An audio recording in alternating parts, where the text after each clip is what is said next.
Hi folks, you've got Shannon Murphy here from Trend Micro, and I'm joined by Cody Lee, and we're at the Risk to Resilience World Tour Dallas edition. So Cody, thank you so much for joining me. I'm happy to be here. Glad I could be here today. Awesome. So maybe could you just tell me a little bit about yourself and what you do? Sure.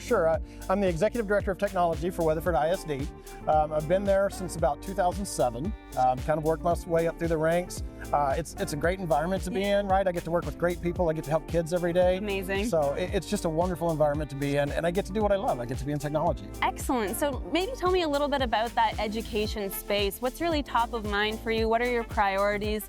And of course, to your point, you're helping keep those kids safe in their learning environment, which is so important. Absolutely. So we're protecting some of the most sensitive data in the world, really. These kids, unfortunately, if somebody gets a hold of that data, they've got it years before the kid even knows, the family may even know about it. Right. So it's really important that we're protecting these kids' data and that we're keeping kids safe on the internet, right? I mean, it's a huge topic everywhere, from at the home to at school. But I'm really happy to be able to work in that environment and again, help kids every day. Amazing. Yeah, internet safety for kids is very near and dear to our heart at Trend as well. What are some of your top tips, I guess, for kids when it comes to being safe with computers and on the internet? I think you've got to share what's going on in your life, right? Yeah. You've got to talk to adults. You got to talk to your parents. You got to talk to your teacher. Let everybody know what's happening. The more we know, the more we can help. So there's always got to be a trusting figure that a kid can go to. For sure, absolutely, that's right.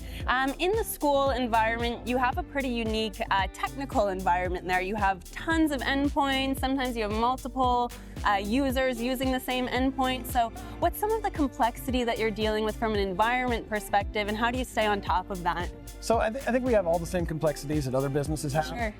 Except we have to let 8,000 kids in our network every day as well, right? And kids love to tinker. They love to see what's going curiosity. on. Curiosity. It's great, and we want to foster that, but we've got to try and keep them safe in that as well, right? So all the same threats, all the same threat vectors that we have to worry about, that a business would have to worry about, as well as teaching kids the right way to go about using this. Yes, got it. Well, thank you again so much for joining me here at the Risk to Resilience World Tour. I can't wait to hear what you have to say on stage. Absolutely. Thank you very much. Thanks so much. That's great. Yeah.